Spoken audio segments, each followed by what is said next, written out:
यह कहानी है मलेशिया की। सुबह के लगभग 9 बज रहे थे। तभी मलेशिया के कोयलालंगर डिस्ट्रिक्ट पुलिस के पास साइबर जया हॉस्पिटल से एक इमरजेंसी कॉल आती है। यह कॉल हॉस्पिटल के इमरजेंसी डिपार्टमेंट के स्टाफ ने की थी और पुलिस वालों को कॉल करके यह बताया था कि सुबह लगभग 7 बजे एक युवक को एक लड़की हॉस्पिटल में लेकर आई थी और लड़के की हालत काफ़ी ख़राब थी।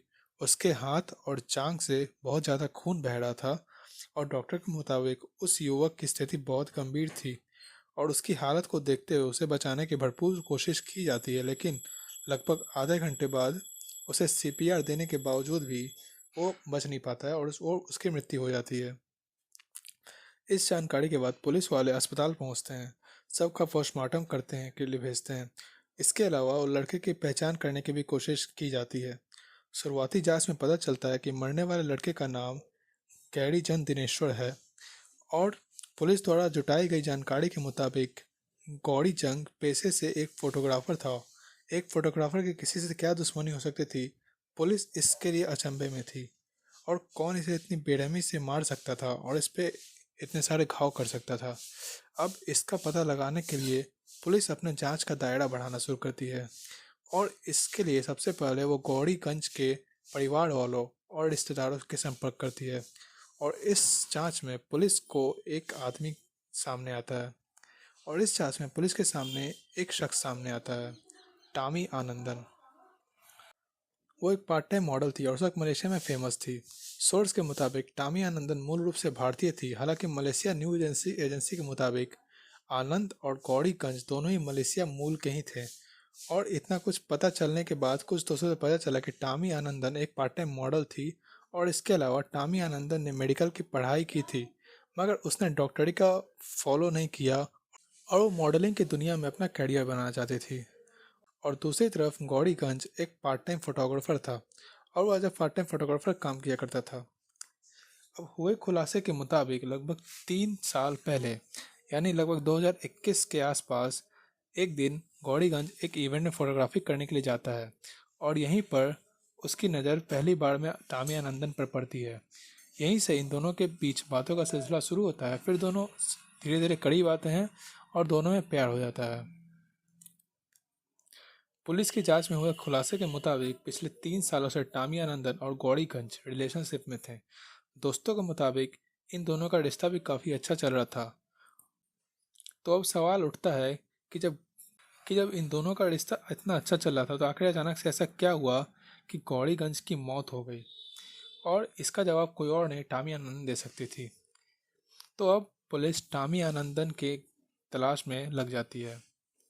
जब पुलिस की एक टीम ने को टामी के घर पर भेजा जाता है तो पता चलता है वो घर पर नहीं है। इधर पुलिस जांच में लगी हुई थी कि उधर टामिया नंदन ने के इंस्टाग्राम अकाउंट पर कुछ ऐसे वीडियो अपलोड की गई थी जिसे देखकर हर कोई के पैरों के तले जमीन खिसक गई थी। और वो वीडियो किसी और की नहीं, मरने वाले व्यक्ति की थी, जिसमें टामिया नंदन भी साफ दिखाई दे रही है और कैमरा किसी तीसरे लड़के ने पकड़ा हुआ है। वो इस सभी घटना को रिकॉर्ड कर रहा था और वीडियो से पूरी कहानी समझ में नहीं आती है, तो इसलिए पुलिस वाले टामी आनंदन की तलाश तेज कर देते हैं।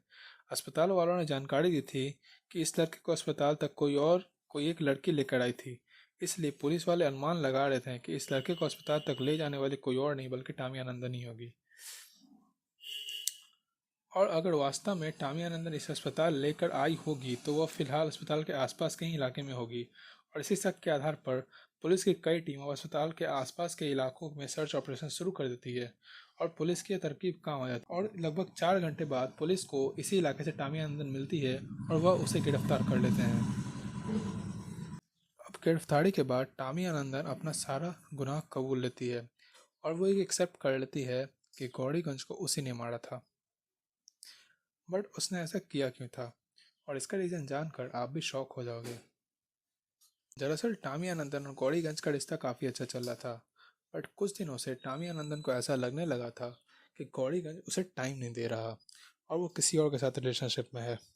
और इसी सोच के कारण टामी आनंदन ने गौरीगंज पर जानलेवा हमला किया और उसे बेरहमी से उसके जांघ पर उसके हाथ पर चाकू से वार किया।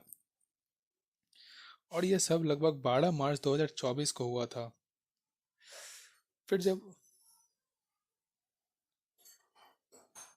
फिर जब टामिया नंदन को लगता है कि उसने गलती की है और उसे ऐसा नहीं करना चाहिए था, तो वो वेट करती है कि गौरीगंज का जो घाव है वो खुद ब खुद ठीक हो जाएगा और खून बहना बंद हो जाएगा। बट समय के साथ खून बहना बंद नहीं हुआ, वो और तेज हो गया। तब से तामिया नंदन को घबराहट होने लगी और जल्दी जल्दी वो उसे हॉस्पिटल लेके गई। बट आसपास के अस्पतालों में उसे एडमिट करने से मना कर दिया था क्योंकि उसके घाव काफ़ी गहरे थे। तो इसलिए वो गौरीगंज को लेकर साइबर जाया हॉस्पिटल ले गई। बट अफसोस की बात ये थी कि साइबर जाया हॉस्पिटल उसके करंट लोकेशन से काफ़ी दूर था और जाते जाते गौरीगंज का काफ़ी ज़्यादा खून बह चुका था, जिसकी वजह से वहाँ जाने के जस्ट आधे घंटे बाद ही गौरीगंज की मौत हो जाती है और टामी आनंदन वहाँ से मौका देखकर भाग जाती है क्योंकि उसे पता था पुलिस अगर गिरफ्तार उसे कर लेगी तो उसे बहुत कड़ी सजा मिलेगी।